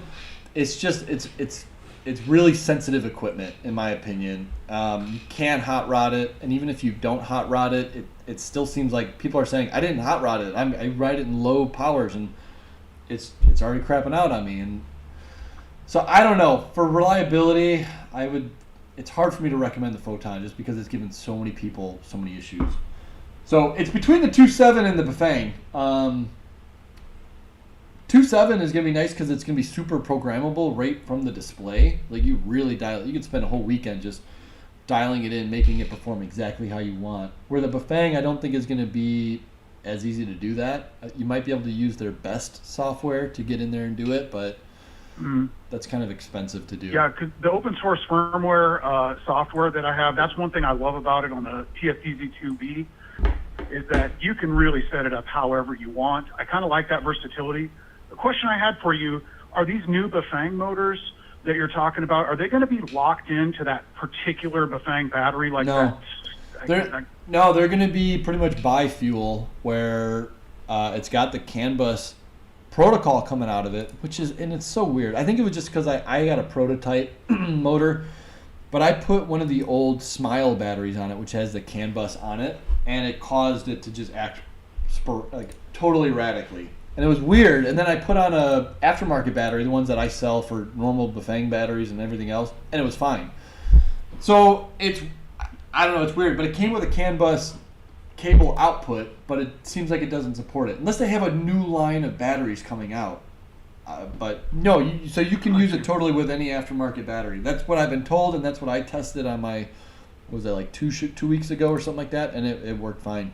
So yeah, that's exciting. The 2.7, are you a power hungry guy? Are you looking for like top speed, or are you looking for? Well, this is on I converted a mountain, a Cannondale 2015 hardtail into kind of like a gravel bike with those surly corner bars to get to that drop feel. And then it's kind of one of those things, like I'm over here in Yakima, Washington, in the eastern Washington kind of hard pack. So I kind of use it on, I do a lot of climbing and I'm a heavy dude. So I'm locked in. I already got a pretty big 48 volt battery, so I'm kind of locked into 48 volt. All right, it doesn't matter. I was going to say the 2.7s are a little bit more flexible with voltage. You can go up to 60 volts. But yeah, if you're not really going for that, I personally still think that 52 volts is like the maximum that you should be sending through a bike chain anyways. At a certain point, like if you want to be going 40, 45 miles an hour, you might want to be looking into more of like a motorcycle type application. You can get up to 50 miles. This isn't about your question, sorry, Woody, but I'm kind of going off on a tangent. Yeah, you can go 50 miles an hour on a bicycle for brief moments, but if you want to do it reliably, you're going to be breaking stuff. So yeah, for you, it's hard for me to recommend. I would say Bafang or 2.7, probably the edge to Bafang right now until 2.7 we get more. Like if you were like you needed to buy a motor today, I'd say go with the Bafang one. But this is like until we know. What'd you say? No, go ahead. Sorry. No, that's all. I was just gonna say until we have the mileage on these 2.7s, I think Bafang is still the king of the pyramid. You know that they're the ones to beat still. Well, I'm looking in the comments. Mark's saying I probably just need a new gear for a clicking noise like that. You guys sell the TSD-Z2 gears, the brass? Yeah. If you just type in Tongsheng on there, and yeah, Mark is also he's a great expert on the Tongshangs too. He deals with those a lot as well. He's probably worked on more of them than I have. All right. Yeah, he sounds So like I'll probably, if I crack it. it open, if it's the gear, I'm going to see probably visible damage that's easy to recognize. Yeah. It should be. And if Mark, you can plug yourself if you want to put up your shop. You're at Rudy's, right? Bikes. You could even probably reach out to him, and if you got super deep questions. But yeah, you should probably be able to like open it up and see the damage. But yeah, All we right. do. Well, hey, I want to thank you for giving me the lay of the land in torque sensing motors, and I appreciate your help. And keep on making those awesome videos. I love watching them. Appreciate it, man. Thanks for calling. All right, take it easy. Yeah. Bye bye. I'm kind of hitting I'm getting sidetracked from this. Yeah, how's that going? I've got this taken apart, and then it's weird. There's like a band. There's a band right here that I don't know what it's doing, and I can't see it. It's weird. It's like an elastic band that's just kind of hanging out. A part of me wants to just cut it. Is it holding it on? Yeah, that's like the only thing I could see that's like holding this thing together. It's like a little band here. I don't know if you can see that. Yeah, no, I see. The red band? No. No, that's just the gasket. It's this band right here. Oh, yeah. If Alex is watching, he should tell me what I should do, but I don't think he is because it's like 3 o'clock in the morning where he is. So yeah, I don't know. I guess the controller, well, I guess I could get a decent idea of this motor. It feels super secure, like super solid motor. Both of these are super solid. I actually kind of like that this controller is recessed into the motor. Like this is as waterproof as it gets, pretty much. It's recessed in there. I'd like to see more what's going on in here, so maybe that'll be next week. I'll putt around with this and see what's going on. Looks like everything is really easy to access though on this, which is it's nice. We got another call. Yeah. Do you want to say hi? This is Hi, Johnny guys. Nerdot. You're Hi, guys. live on the air with Johnny Nerdot. I've always wanted to say that and mean it for once. So I'm a commuter. I like my main concern is reliability. I built a hub drive, full suspension mountain bike that has slick tires, 26-inch wheels, and it's great for my needs. I have a 15-mile commute one way, back and forth, rain or shine, and I find that the main obstacle I have is keeping the chain clean, keeping it from rusting, and just chain drivetrain maintenance. And I'm really interested if there's anything on the market that is a belt drive. I guess it would have to be hub gearing. I haven't seen anything out there for DIY. Is there anything out there that suits those needs? Oh yeah, so you got a rear belt? Yeah, I'm sorry, you got a rear hub motor? I don't have one. I'd like to purchase something if there's anything on the market that uses a belt drive and a hub motor, DIY type electric bike. The only thing that I'm coming to mind is the company Veer. It's VEER. They specialize in belt drive stuff for like aftermarket DIY stuff. I think there's another brand too. I'm drawing a blank on it. I don't know if Veer makes ones for hubs. I've seen them. They definitely make them because I've seen belt driven hub motors. I know Priority sells. At least they used to. They used to sell some hub motor belt drive stuff, which is. I feel like I think I've test driven a few of them too. I can't remember the name of them. I've done too many tests on them. But yeah, for an aftermarket one. It doesn't have to be a hub motor, but if it doesn't have to be a hub motor, if mid drive Veer, they've got multi-speed coming out. The multi-speed belt drive, which is awesome.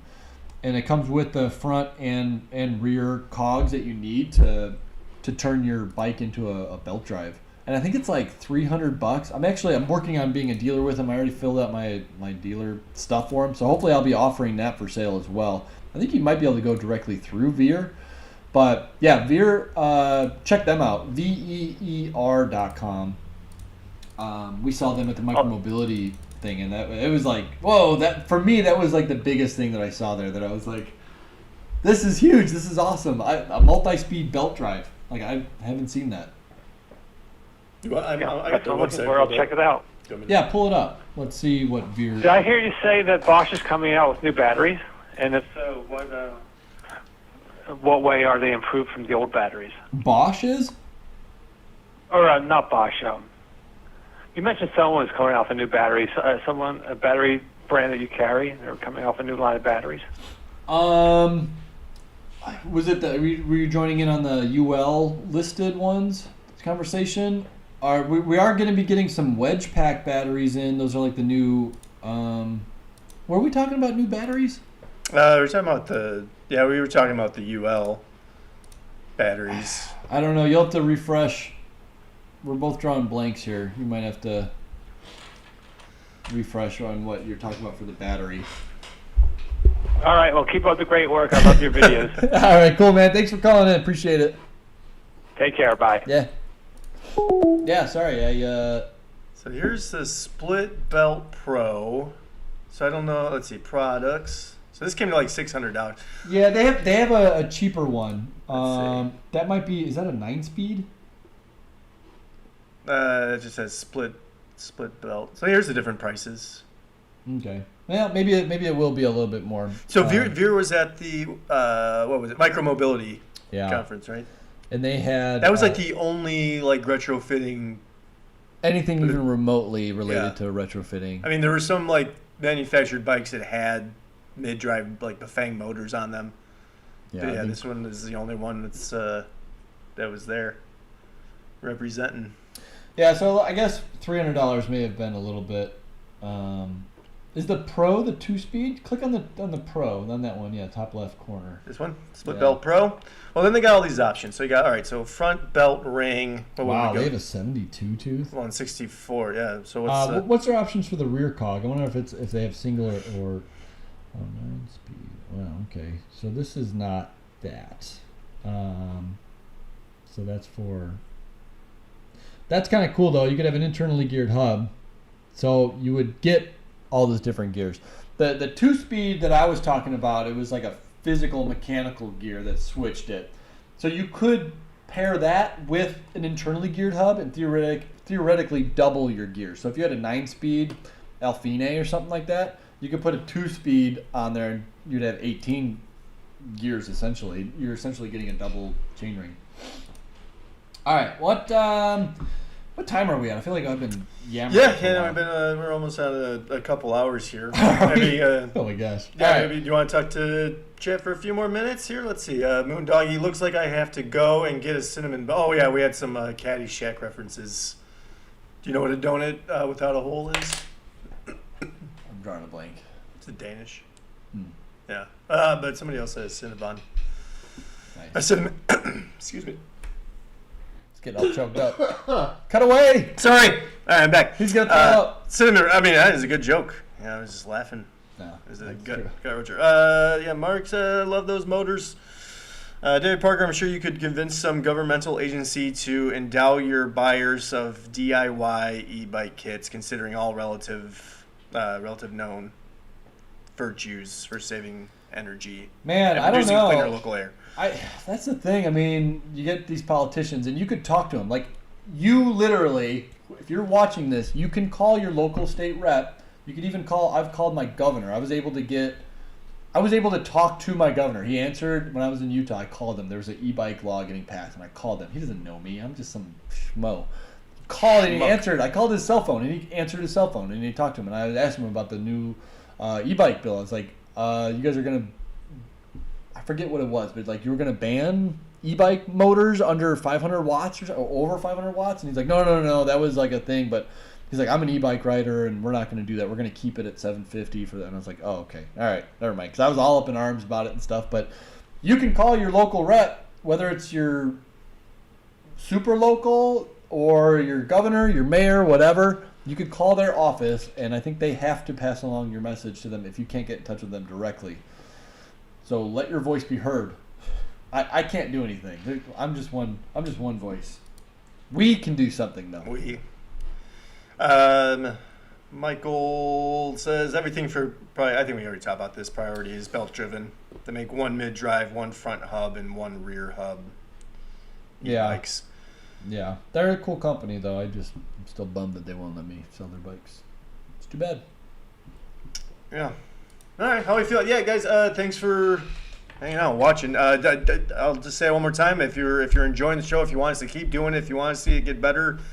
Hit the like button, subscribe. I think we recently put an option where you could click join, become a member of the channel. Pay a little bit, and that just goes back towards the show itself and furthering the production quality. And it gives you some perks too. I think you get to like view some videos before they get aired. So if you want the inside scoop, you want to comment on videos before anybody else does. You want to get the top pin and stuff like that. Whatever. Yeah, I think your name will have a cool color, stand out amongst the crowd. Yeah, if you're into that. I mean, it's a kind of a cool little, group that we have here. And I don't know. I know a lot of people are like, you should do Patreon, you should do this, and I don't know. A lot of it seems over my head. I'm fairly good with YouTube, so setting up a membership to YouTube was the lowest hanging fruit. So if you guys are interested in that, check it out. But also don't.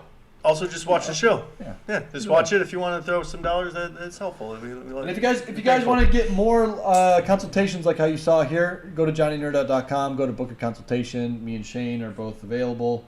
We just ask that you schedule it so that we don't overlap. Yes, we're going to try to do a live stream every Wednesday around this time. If we change the day or time, we'll let you know. But yeah, for now, I think we're kind of sticking with Wednesday at around 6. Yeah. So. And you guys could let us know too if there's something that we should be touching on. Yeah, if there's a hot topic out there that it went over us. Let us know.